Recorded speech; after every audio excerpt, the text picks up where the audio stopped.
আলোকের নক্ষত্র বাসরে ক্ষণিকের অবসরে অশান্ত পৃথিবীতে শান্তির হাত ধরে, অশান্ত পৃথিবীতে শান্তির হাত ধরে ফিরে দেখা আজকের তিথি, ফিরে দেখা আজকের তিথি।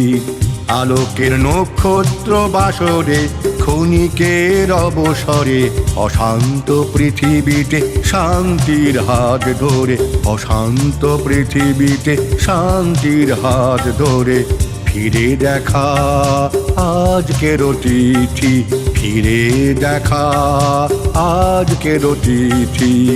আলোকের নক্ষত্র বাসরে।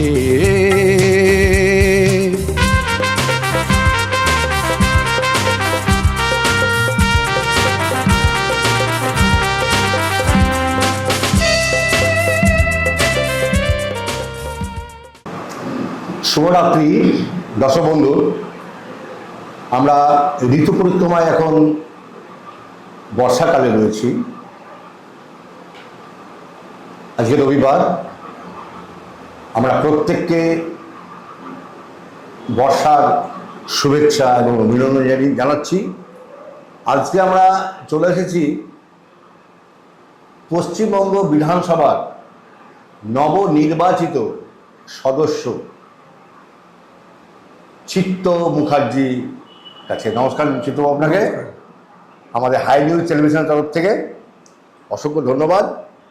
দর্শক বন্ধু, প্রথমে আমরা বলে রাখি এই চিত্তবাবু অ্যাজ এ ম্যান হিসেবে অত্যন্ত ভালো লোক। এটা আমি বলছি না, এটা এলাকার জনসাধারণ, আপনারা বহু কাজে তার প্রমাণ পাবেন। এখন তো শুরু হয়েছে কেবল। তার ইতিমধ্যে অনেক জনপ্রিয়তা তিনি অর্জন করেছেন এবং তিনি দেখতে পাচ্ছেন ওনার এজ একটু খুব বেশি বলা যাবে না, উনি এখনো ইয়ং ম্যান। মানে ইয়ং ম্যান যারা যুবক, তারা যে কাজ করতে পারে না, চিত্তবাবু সে কাজ করতে পারে। কারণ চিত্তবাবু আপনি দাপিয়ে বেড়াচ্ছেন গোটা আমাদের জঙ্গিপুর, আরও বিভিন্ন যে এলাকার সমস্যাগুলো হচ্ছে, আপনি যুবকের মতো একদম দাপিয়ে বেড়াচ্ছেন।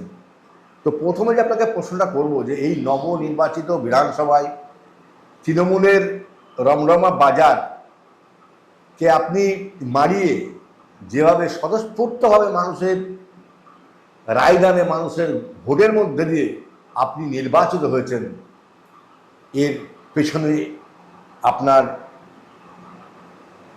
কারণ একটু আপনি দর্শকের সামনে বলুন। যে কোনো নির্বাচন একটা কৌশলমুখী ব্যাপার। কৌশল থাকে, মানুষের সমর্থন থাকে, ভালোবাসা থাকে, একটা অঙ্ক থাকে। আবেগ দিয়ে নির্বাচন হয় না, নির্বাচন জিততে গেলে অঙ্ক চাই। জঙ্গিপুর বিধানসভা একটা এমন বিধানসভা যেখানে মানুষকে কিছু কিছু অপসংস্কৃতি, অপচিন্তা, নোংরা জগতের সঙ্গে পরিচয় করিয়ে, অন্ধকার জগতের সঙ্গে পরিচয় করিয়ে মাতাল করে রেখে, সুস্থ জীবনকে অসুস্থ করে রেখে কিছু নেতার করে কমে খাওয়ার জায়গা। আমার জঙ্গিপুর মহকুমাতে যাদের ইন্ডাস্ট্রি নিয়ে ব্যস্ত থাকার কথা, শিল্পপতি যারা, তারা হঠাৎ করে রাজনীতির দিকে ঝুঁকলেন যেদিন, সেদিনই আমাদের দুর্ভাগ্য শুরু হয়ে গেছে। গোটা মহকুমা জুড়ে কোনো উন্নয়ন নয়, ব্যক্তি উন্নয়ন হয়েছে। এখানে অন্ততপক্ষে 1000 বিঘে আপনার কোটি কোটি টাকার সমস্ত বেনামি সম্পদ, সরকারি সম্পদ, গরিব মানুষের সম্পদ সমস্ত লুট হয়েছে। সেগুলো আস্তে আস্তে মানুষ বুঝতে পারবে। তো সেইগুলোর বিরুদ্ধে কথা বলে দীর্ঘ একটা লড়াইয়ের ব্যাপারে মানুষ আমাদেরকে বিশ্বাস করেছে, তারা আমাদেরকে ভোট দিয়েছে, সেভাবেই আমাদের জয়টা এসছে। বাহ, খুব সুন্দর কথা চিত্তবাবুর মুখ থেকে শুনলাম আমরা। চিত্তবাবু, আপনি যে এই জমির লুটের কথা বলছেন, দিকে দিকে আমাদেরও সংবাদের মাধ্যমে, আমাদের এই মিডিয়াতে অনেক অভিযোগ মানুষ করেছে। আমরা বহুবার এ নিয়ে আলোচনা করেছি টেলিভিশনের পর্দাতে, নিউজ পেপারেতে। তো এই জমি যে লুট, এই ব্যাপারে আপনাদের কি মানে ভূমিকা আমরা দেখতে পাবো পরবর্তীকালে? জমি। এই জমি কি পুনরুদ্ধার করা যাবে? যে বেনামি জমিগুলো, যেমন বহু অফিসে কিছু বেনামি জমি, যেগুলোর আসল মালিক যাদের দলিল আছে তারা বাদ দিয়ে কিন্তু দেখাচ্ছে রেকর্ড হয়েছে অন্যজনের নামে, এইগুলোকে কি করে প্রতিহত করা যাবে? এটা আগে যেটা হতো গত 15 বছর, তার আগেও কয়েক বছর এটা হয়েছে সম্পূর্ণ সরকারি কর্মচারীদের একটা অংশকে হাত করে। একদম একদম। তাদের প্রচুর বেতন, সরকার অনেক কিছু দেখেছেন, তারপরেও এরা অতিরিক্ত লোভে ওই সমস্ত ল্যান্ড সিন্ডিকেটদের কাছে আত্মসমর্পণ করেছে। এটা আমাদের জেলা বলে নয়, বহু জায়গায় এরকম হয়েছে। সবথেকে যেটা আমাদের পক্ষে আতঙ্কজনক সেটা হচ্ছে আমরা একদম সীমান্ত জেলায় বাস করি। এই সীমান্তটা একদম উত্তর দিনাজপুর থেকে শুরু করে 24 পরগনা, এই বর্ডারের ঠিক অপোজিটে বাংলাদেশে, এখানে কিন্তু জামাতে ইসলামী জয়লাভ করেছে। এটা করার কারণটাই হলো এপারের মদত, এপারের শাসক দলের মদত।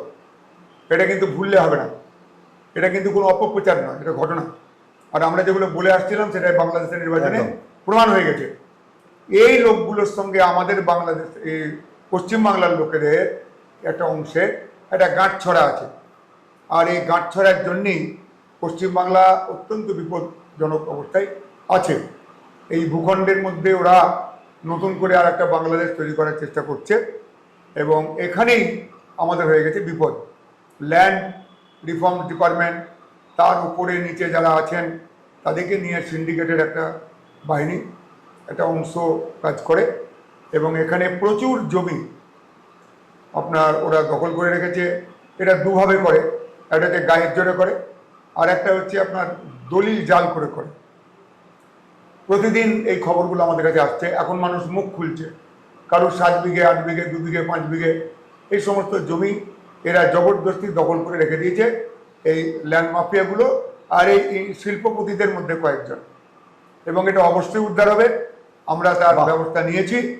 আমরা আমাদের সিএম মাননীয় শুভেন্দু বলেই দিয়েছেন যে 1 ছটাক কোনো জমি জবরদখল করা হবে না, কোনো মস্তানি হবে না। এবং আগামীকাল আমাদের যে বিল আসছে তাতে আপনারা দেখতে পাবেন যে পশ্চিমবঙ্গ সরকার কতদূর পর্যন্ত চিন্তা ভাবনা করেছে এই সমস্ত মাস্তানদেরকে ঠেকাবার জন্য। বাহ, খুব সুন্দর কথা আমরা শুনলাম আমাদের জঙ্গিপুর বিধানসভার বিধায়ক চিত্তবাবুর কাছ থেকে। আমরা আরও শুনবো। দর্শক বন্ধু, আপনারা রয়েছেন হাই নিউজ টেলিভিশন নিবেদিত, আমি সাংবাদিক এবং সঙ্গীত শিল্পী মানবেন্দ্র চক্রবর্তী পরিচালিত কথায় সুরে গানে গল্পে ফিরে দেখা আজকের অতিথি এই একটি বিশেষ অনুষ্ঠানে। আপনারা জানেন যে আমাদের অনুষ্ঠানটা প্রতিদিন সম্প্রচারিত হয় রাত্রি 10টা থেকে 11টা।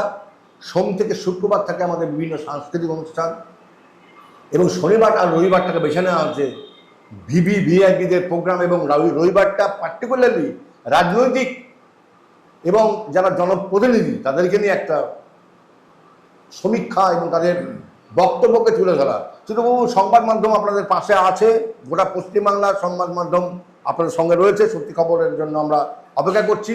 আপনারা জানেন আমাদের সংবাদ মাধ্যমের নাম হাই নিউজ টেলিভিশন, নির্ভীক নিরপেক্ষ। আমরা কামিং যে দিনগুলিতে আমরা সত্যের পক্ষে থাকবো, একদম দৃঢ় প্রতিজ্ঞ। আমরা চিত্তবাবুর কাছেই আছি, এবং চিত্তবাবু বলেছেন যে এই যে জমি লুট, এই জমি লুটের ব্যাপারে আগামীকালকে একটা বিধানসভায় বিল আসছে। সেই বিলে কি এই জমির ব্যাপার থাকবে?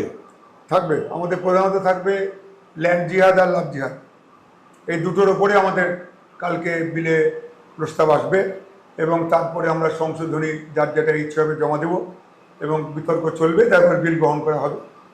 তো আমাদের যেটা বলার সবারই কাছে, যে আমরা দেখছি লক্ষ্য করে যে এই দেশটা কিন্তু ধর্মের ভিত্তিতে, জাতির ভিত্তিতে ভাগ করা হয়েছিল। আজকে যারা আমাদেরকে সাম্প্রদায়িক বলে তারাই কিন্তু এই জিনিসটা করেছিল। তারপরেও যদি সংযতভাবে চলতো তাহলে কিন্তু আজকে আমাদের হিন্দু মুসলিম এই যে একটা পরিবেশ তৈরি হয়ে যাচ্ছে, গত পরশুদিন হুমায়ুন সাহেব যে ধরনের বক্তব্য রেখেছেন সেটা কিন্তু অত্যন্ত আতঙ্কজনক। আর এটাই আমি সেদিন বিধানসভায় বলেছিলাম যে সবটাই যে ভয় আউট হয়ে গেছে এটা কিন্তু নয়, আমরা কিন্তু ভয়ের মধ্যে এখনো আছি। 100। আমরা যে পতাকা নিয়ে বিতর্ক করেছিল সেই পতাকা ধর্মীয় না পলিটিক্যাল আমরা জানবো কি করে, আমরা তো ওই ধর্মের লোক নই। কিন্তু আমরা এটা দেখেছি যে ওই পতাকা নিয়েই কিন্তু এখানে 8-10টা কাণ্ড কারখানা ঘটে গেছে, এনআরসি সিএ থেকে আরম্ভ করে আরও বিভিন্ন সময় হয়েছে। আপনার প্রশ্নের জবাবে আমার এটাই বলার যে এই বিলের মধ্যে এই সম্পত্তি যেগুলো সরকারি সম্পত্তি লুট বলে নয়, ধ্বংস করতে গেলে তার যে জরিমানা হবে, তাকে যেভাবে রোকা হবে, সেটাও কিন্তু খুব যারা মাফিয়া তাদের পক্ষে ভয়ের ব্যাপার। অনেক সময় আমরা শুনি না যে না এটা তো আমরা 12 বছর ধরে বাড়িটা করে রেখেছি, 14 বছর ধরে, আমার এই জায়গাটা আমি 20 বছর ধরে দখল করছি। এটা এবার যে বলবে সে আরও বিপদে পড়বে, কারণ তোমার জায়গা নয়, তুমি 20 বছর ধরে যখন ভোগ করছো ওই 20 বছরের ট্যাক্স তার উপর আপন হবে, একদম এটা প্লাস হবে ওর উপর। এইভাবে কিন্তু এই মাফিয়া জব্দ করা হবে, এখানে কোনো ছাড় নাই, বাহ, জিরো টলারেন্স। দর্শক বন্ধু শুনছেন আপনারা চিত্তবাবুর বক্তব্য। আজকে পশ্চিমবাংলার মানুষ কিন্তু আতঙ্কিত, সাধারণ জনগণ কেন আতঙ্কিত? তারা প্রচণ্ড অত্যাচারের শিকার, তারা অনাচারের শিকার, তারা বহুভাবে লাঞ্ছিত বঞ্চিত, তারা ভরসা আজকে পাচ্ছে না, দিশেহারা যে কোন রাজনৈতিক দল আমাদের ত্রাতা হতে পারে। বামপন্থীরা দীর্ঘদিন ক্ষমতা ভোগ করেছে, তৃণমূলকে আমরা দেখেছি, এবারে কিন্তু ভারতীয় জনতা পার্টির উপরে মানুষ পূর্ণ আস্থা রেখেছে। প্রচুর ভোটে আজকে বিধানসভায় আমাদের মুখ্যমন্ত্রী শুভেন্দু অধিকারী তিনি আজকে আসীন হয়েছেন এবং আমরা দেখতে পাচ্ছি তিনি অনেকগুলো সদর্থক ভূমিকা পালন করেছেন। অনেকগুলো স্টেট ভারতীয় জনতা পার্টির তরফ থেকে, পশ্চিমবঙ্গ সরকারের থেকে নেওয়া হয়েছে। আমরা সে সমস্ত কথাগুলো আমরা চিত্তবাবুর কাছ থেকে শুনবো। আমি একটু বলে রাখি দর্শক বন্ধু, চিত্তবাবুর সঙ্গে আমার অনেক মিল আছে। চিত্তবাবু আমার গুরুজন লোক, উনি শ্রদ্ধেয়। আমি প্রথমে ছিলাম প্রাথমিক শিক্ষক, সেই শিক্ষকতা আমি রিজাইন দিয়ে আমি চলে যাই জার্নালিজম নিয়ে পড়াশোনা করতে। তারপরে ওখানে কলকাতায় গিয়ে একটু এলএলবি নিয়ে লেখাপড়া করলাম এবং বর্তমানে আমি দুজন হাইকোর্টের প্রখ্যাত আইনজীবীর সান্নিধ্যে আসি। তাদের সান্নিধ্যে এসে আমি হাইকোর্টে একটু প্র্যাকটিস শুরু করেছি। চিত্তবাবু একজন প্রথম জীবনে প্রধান শিক্ষক, স্কুলের শিক্ষক ছিলেন, হাই স্কুলে উনি, এবং দীর্ঘদিন তিনি জঙ্গিপুর কোর্টের একজন দক্ষ আইনজীবী ছিলেন। এখনও বর্তমানে তিনি আইনজীবী রয়েছেন। চিত্তবাবু আমার অনেক সিনিয়র। চিত্তবাবু আপনাকে নমস্কার, প্রণাম আপনাকে। তো আমরা আরও যে খবরগুলো আমরা জানতে চাইবো, চিত্তবাবু যে আগের সরকারের অন্য আপনার লক্ষ্মী ভাণ্ডার, আপনার স্বাস্থ্যসাথী, তারপরে কন্যাশ্রী, রূপশ্রী, এই প্রকল্প যে জনপ্রিয় হয়েছিল, এইগুলো কি, এই নিয়ে আপনাদের কি চিন্তা ভাবনা? ওই পুরনো প্রকল্পগুলো কি থাকবে না নতুন করে আপনারা কি সাজাবার চিন্তা ভাবনা করছেন? একটু যদি বলেন। এখন এইটা সম্পূর্ণ একটা অর্থনৈতিক পরিকাঠামোর ব্যাপার। সারা ভারতবর্ষের যখন আমাদের পাশে উড়িষ্যা, ঝাড়খণ্ড, বিহার, তারাও যখন উন্নয়ন একটা সুন্দরভাবে একটা জায়গায় পৌঁছে গেল, তখন যদি পশ্চিমবাংলা পিছিয়ে পড়ে থাকলো। আমরাই আমাদের জীবনে দেখেছি, আজ থেকে 50 বছর আগে আমরা শুনতাম যে বিহারে, ঝাড়খণ্ডে 200 টাকার মানি অর্ডার দিতে গেলে 10 টাকা কেটে নেওয়া হতো। এই যে একটা অন্ধকার, মামদের অত্যাচার, তারপরে আরও অনেকের অনেক কিছু, শিক্ষা নাই, দীক্ষা নাই, আদিবাসী সমাজের অত্যন্ত দুর্দশা, খ্রিস্টান এবং অন্যান্য অহিন্দু সমস্ত সংগঠনের তীব্র একটা লোভের থাবা কাজ করেছে। এইখান থেকে ওরা বেরিয়ে এলো, কিন্তু আমরা বেরোতে পারলাম না। আমাদের কিন্তু এই রাজনীতিটাই বড় হলো, মানুষের সেবা বড় হলো না। মুখে সবাই বড় বড় কথা বললাম, তার ফলেই এই ভাতার সৃষ্টি। এই ভোটের জন্যে ভাতাজীবী করে দেওয়ার ব্যবস্থা হয়েছে। ক্লাবে ক্লাবে টাকা পয়সা, মদ আর জুয়া খেলা, এইসব করে যুব সমাজকে জীবন জীবিকার থেকে সরিয়ে নিয়ে গিয়ে নেশার মধ্যে ডুবিয়ে দেওয়া হয়েছে। অর্থনীতি ভেঙে পড়েছে, বাবা মায়েরা চিকিৎসা পান না, খাবার পান না, বোনেদের বিয়ে হয় না। এরকম একটা পরিস্থিতিতে একটা ভয়ঙ্কর একটা জায়গায় আমাদের যখন চলে এলো, তখন এই মমতা ব্যানার্জি আরম্ভ করলো যে এত রকম ভাতা দেওয়া হবে। আমরা এমন একটা সময় এই সরকারে এলাম যখন কিন্তু আমরা ওই ভাতাকে অস্বীকার করতে পারলাম না। এটা যদি করতাম তাহলে কিন্তু আজকে আমাদের উপর একটা আঘাত আসতো, মানুষ আমাদের উপর ক্ষিপ্ত হয়ে যেত। এই এই ভাতের থালাটাকে আমরা টানতে পারিনি। আমরা কি করলাম, আমাদের পলিটিক্স এটাই হলো, এটা একটা কূটনীতি হলো যে ঠিক আছে ভাতা এখন আমরা দেব, সব ভাতাই আমরা দেব, সমস্ত রকমভাবে মানুষের পাশে দাঁড়াবো। এবং এবারকার বাজেট যদি আপনি দেখেন তাহলে এরকম বাজেট আমার মনে হয় পশ্চিমবাংলা কোনোদিন দেখেনি, জনমুখী বাজেট কোনোদিন দেখেনি। সবাইকে সব কিছু দিয়ে দেওয়া হয়েছে। হ্যাঁ, বিয়েটা কিছু কম আছে, কিন্তু তার বিনিময়ে আমরা তো অনেকটা পৌঁছে দিয়েছি, অনেকটা দিয়েছি। এই যে ভাতাগুলো এটা থাকবে না, আগামীতে দেখবেন এই ভাতা থাকবে না। আমরা মানুষকে ইকোনমিক্যালি তুলব, তাদেরকে ওপরে তুললেই তারা আস্তে আস্তে আস্তে আস্তে ভাতা থেকে সরে আসবে, আত্মসম্মান বোধ জাগবে যে আমি গভর্নমেন্টের কাছ থেকে হাত পেতে সব নেব না, আমি নিজে দাঁড়াবো। প্রচুর পরিমাণে ইন্ডাস্ট্রি আসছে, যারা এতদিন ভয়ে আসতে পারেনি তারা আসছে। আমাদের ছেলে মেয়েদের কাজ হবে, স্কিল এবং নন স্কিল, এতে প্রচুর কাজ হবে। তারা আপনার সাহায্য পাবে, ব্যাংক থেকে সাহায্য পাবে। যেমন একটা এই মুহূর্তে আমার মনে পড়ছে, গোপালনের ক্ষেত্রে আপনাকে 1 লক্ষ টাকা এমনি দেওয়া হবে, তারপরে যে টাকাটা খরচা হবে ওই গোয়াল টোয়াল সব করতে, তাতে আপনাকে মানে একদম বিনা সুদে ব্যাংক আপনাকে লোন দেবে। তো এরকমভাবে যদি আমরা পরিবারগুলোর পাশে দাঁড়াতে পারি তাহলে যত রকমের সমস্ত ফিনান্স এখানে কাজ করে, বিভিন্ন গ্রামাঞ্চলে অজগর সাপের মতন মানুষকে চেপে ধরেছে, 8%, 10%, 12% ইন্টারেস্ট, 500 টাকা ধার করে 5,000 টাকা 20,000 টাকা জমা দিতে হয়। এই জায়গা থেকে আমরা বের করতে পারলে ভাতা মানুষ আপনি নেবে না, তারা রিফিউজ করবে।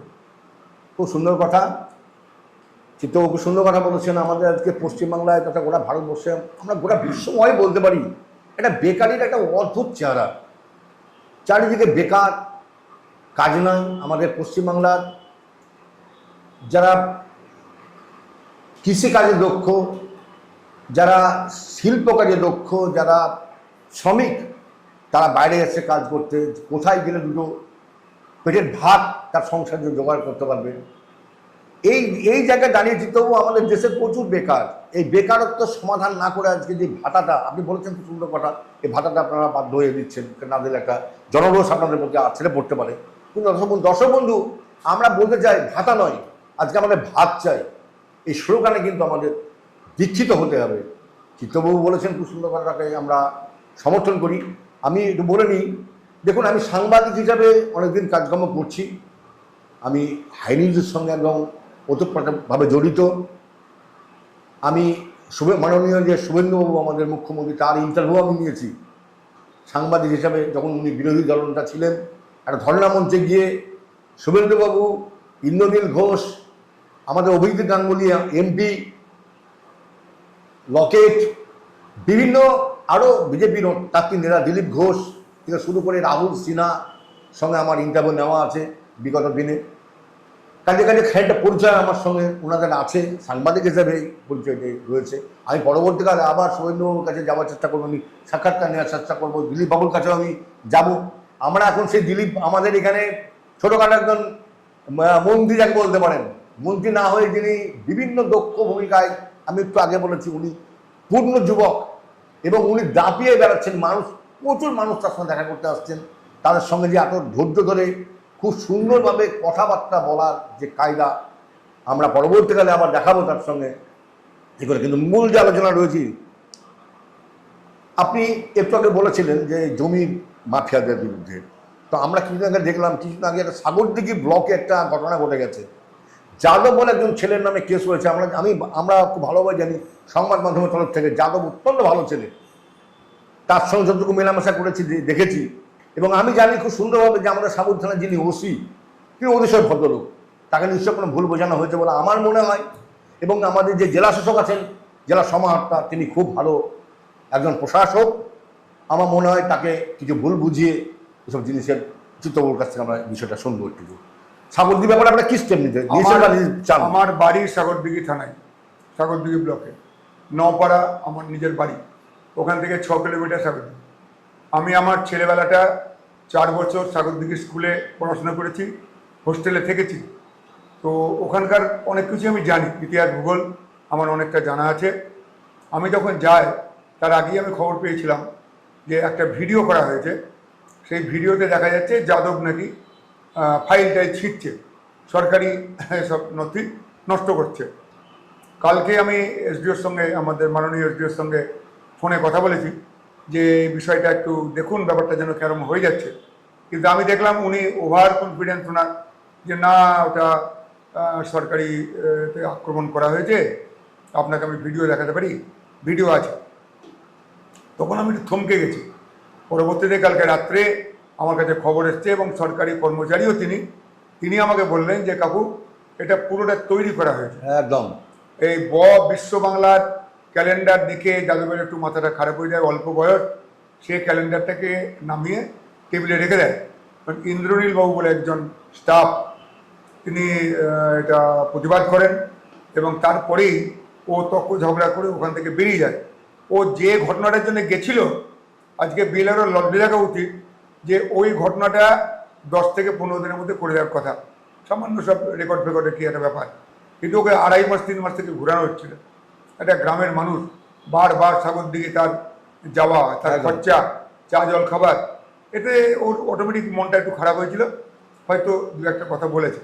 কিন্তু ওই ফাইল ছেড়ে দেওয়া এগুলো পরবর্তীতে তৈরি হয়েছে বলে একদম একদম যাদব নিজে ছিটছে, এরকম যদি আমাকে এসডিও বা ডিএম দেখাতে পারেন, তার লোক দেখাতে পারে, আমরা নিশ্চয়ই আমাদের অন্যায় স্বীকার করব, ভুল স্বীকার করব এবং যাদবের যতদিন জেল হবে হোক, আমাদের আপত্তি নাই। মাননীয় ডিএম কনভিন্স হয়ে আছেন তাদের এই যে অভিনয়, এই সাগরদিঘি বিএলআরও, এই অভিনয়ে ভায়া ডিএলআরও থেকে এটা হয়েছে বলে আমাদের কাছে খবর আছে। আমরা গোটা বিষয়টা দেখব। আজকে আমাদের সরকার বলে নয়, তৃণমূলের সিন্ডিকেট এখন পর্যন্ত প্রত্যেকটা অফিসে কাজ করছে, ইলেকট্রিকে, ল্যান্ডে, বিএলআরওতে, বিডিওতে, বিভিন্ন জায়গায় এরা কাজ করছে, যেটা আমরা বুঝতে পারি। আমরা অফিসে গেলে খুব বিরক্ত হচ্ছে অনেকে। আর এই যে সমস্ত টাকা পয়সার ধান্দাবাজি, এগুলো অনেকটা কমছে। এই তৃণমূলের চোর নেতারা আর এই অসৎ সরকারি কর্মচারীরা, এদের একটা গঠবন্ধন হয়েছে। আর এই গঠবন্ধনের জন্য মানুষ এই অজগরদের কাছ থেকে বেরোতে পারছে না, কিন্তু বের আমরা করবই। আমরা যা মুখ্যমন্ত্রী পেয়েছি, বহুদিন পর এরকম ধরনের স্টেট কাট কথা বলার অত্যন্ত কূটনৈতিক বুদ্ধিসম্পন্ন মানুষ শুভেন্দুবাবু, তাকে আমরা নেতা হিসেবে পেয়েছি।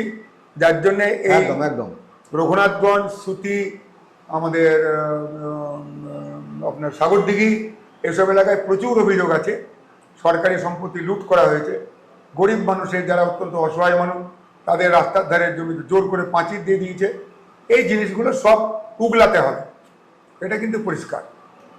আমি চিত্ত কথা সূত্রে নিয়ে বলছি। আমি সাগরদিঘির যে বিএলআরও এবং সাগরদিঘি বিএলআরওর যে বেশিরভাগ যে চক্র বিভিন্ন দুর্নীতির সঙ্গে জড়িত আছে, এখানে সংবাদ মাধ্যমকে ঢুকতে দেওয়া হয় না।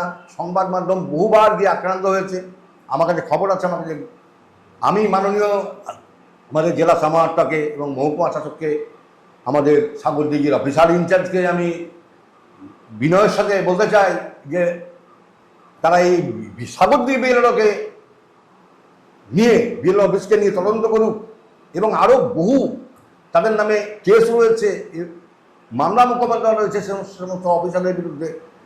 তারা মাননীয় জেলা সমাহর্তা তিনি কোয়ারি করে দেখুন এবং চিত্তবাবুদের যে বক্তব্য, সে বক্তব্যটা কতটুকু সত্য, কতটুকু মিথ্যে, এটা প্রমাণিত হয়ে যাবে। চিত্তবাবু বলেছেন যদি কোনো রকম অপরাধ সত্যি করে থাকে তাহলে তার যার সাজা হবে তারা সেটা মেনে নেবে এবং আমরা বলবো প্রকৃত দোষী শাস্তি পাক, কিন্তু নিরপরাধ কোনো ব্যক্তি যেন একটু তার আচনা লাগে। আমরা দর্শক বন্ধু একটা ব্রেকে যাব। আমরা জেলা সমাহর্তা, মহকুমা শাসক এবং স্থানীয় অফিসার ইনচার্জকে আমরা বিনয়ের সঙ্গে অনুরোধ করবো সংবাদ মাধ্যমের মধ্যে দিয়ে এই জিনিসগুলো কোয়ারি করা হোক। মাননীয় মুখ্যমন্ত্রীকে আমরা আবেদন রাখছি সংবাদ মাধ্যমের মধ্য দিয়ে যে সাগরদিঘি বিএলআরও এবং তাদের যে কর্মচারী, তাদের বিরুদ্ধে দ্রুত তদন্ত করা হোক এবং স্টেপ নেওয়া হোক। একটা ছোট্ট ব্রেক নেবো বন্ধু, করা যাবেন না? আমরা এখন ফিরে আসছি চিত্রপুর সঙ্গে।